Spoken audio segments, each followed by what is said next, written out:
السلام علیکم ورحمۃ اللہ وبرکاتہ۔ آپ نے مسئلہ رفع الیدین کے متعلق وضاحت طلب کی ہے، تو اس کے بارے میں چند گزارشات پیش خدمت ہیں۔ سب سے اول یہ کہ مسئلہ رفع الیدین یعنی نماز میں رکوع جاتے ہوئے، رکوع سے سر اٹھاتے ہوئے اور تیسری رکعت کے آغاز میں رفع الیدین کرنا، اس کی شرعی حیثیت سمجھ لیجئے کہ یہ فروعی مسئلہ ہے، اصولی نہیں۔ یعنی اس کے کرنے یا نہ کرنے سے کوئی انسان پر شرعی حد لاگو نہیں ہوتی، اور نہ ہی یہ مسئلہ کفر و اسلام کا ہے، اور نہ ہی یہ حق و باطل کا معیار بنایا جا سکتا ہے۔ اس مسئلہ میں چونکہ دونوں طرف احادیث روایات موجود ہیں کتب احادیث میں، اس لیے ہمارے جو اہل السنت کے ائمہ اربعہ فقہائے کرام رحمہم اللہ ہیں، تو انہوں نے اس مسئلہ میں اپنے اپنے دلائل کی بنیاد پر فتویٰ صادر فرمایا ہے۔ لیکن فقہا کے درمیان بھی اس مسئلہ پر جو اختلاف ہے تو صرف اولا اور غیر اولا کا ہے، استحباب اور عدم استحباب کا ہے، کہ بعض فقہا فرماتے ہیں نماز میں رکوع جاتے ہوئے، رکوع سے سر اٹھاتے ہوئے اور تیسری رکعت کے آغاز میں رفع الیدین کرنا چاہیے۔ بعض فرماتے ہیں کہ نہیں کرنا چاہیے، نہ کرنا بہتر ہے۔ مثلا امام اعظم امام ابو حنیفہ رحمہ اللہ، ان کا مسلک اور فتویٰ اس بات پر ہے کہ ان تین مقامات پر رفع الیدین نہیں کرنا چاہیے، اور نہ کرنا ہی بہتر، افضل اور اولا پسندیدہ ہے۔ لیکن امام شافعی اور امام احمد بن حنبل رحمہم اللہ، ان کی تحقیق اپنی دلائل کی بنیاد پر ہے، اور انہوں نے فتویٰ اس پر دیا ہے کہ ان مقامات پر رفع الیدین کرنا چاہیے اور کرنا بہتر اور پسندیدہ ہے۔ اسی طرح امام مالک رحمہ اللہ کا بھی اپنا موقف ہے۔ تو اب یہ اختلاف جو فقہا کے درمیان رفع الیدین کے مسئلہ پر ہے، تو وہ کوئی کفر و اسلام کا یا حق و باطل کا اختلاف ہرگز نہیں، صرف بہتر اور عدم بہتر کا، اور اسی طرح اولا اور غیر اولا کا اختلاف ہے۔ یعنی اس مسئلہ کو لے کر کے آدمی کسی کو حق یا باطل اس کی بنیاد پر قرار نہیں دے سکتا۔ یہی وجہ ہے کہ سعودیہ کے حضرات ائمہ حرمین وغیرہ، تو وہ چونکہ حنبلی مسلک ہیں اور بعض امام شافعی رحمہ اللہ کے مسلک پر ہیں، تو وہ اپنے امام کے فتویٰ کی روح سے وہ رفع الیدین ان مقامات پر نماز میں کرتے ہیں۔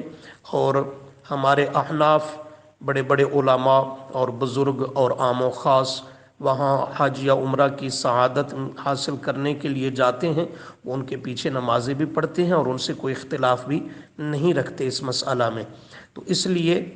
فقہا کے درمیان بھی یہ مسئلہ اختلافی رہا، لیکن اختلاف کی کیفیت کیا ہے؟ کوئی حق و باطل کی نہیں، بلکہ صرف اولا اور غیر اولا کی۔ رفع الیدین کرنے والوں نے یعنی شافعی مسلک یا حنبلی مسلک والوں نے نہ کرنے والوں کی نمازوں کو باطل نہیں کہا، اور نہ ہی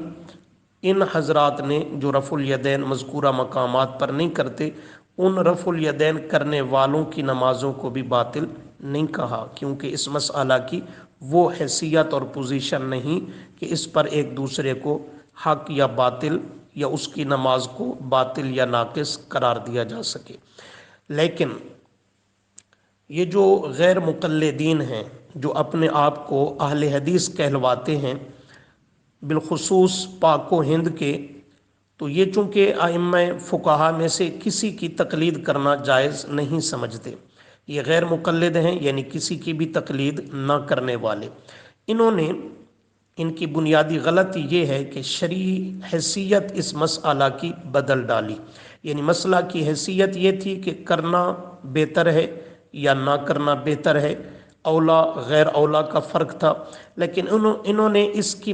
حیثیت بدل ڈالی کہ انہوں نے اس کو حق و باطل کا گویا معیار بنا دیا، اور اس مسئلہ میں ان حضرات نے غلو کیا، اور بعض حضرات ان میں ایسے ہیں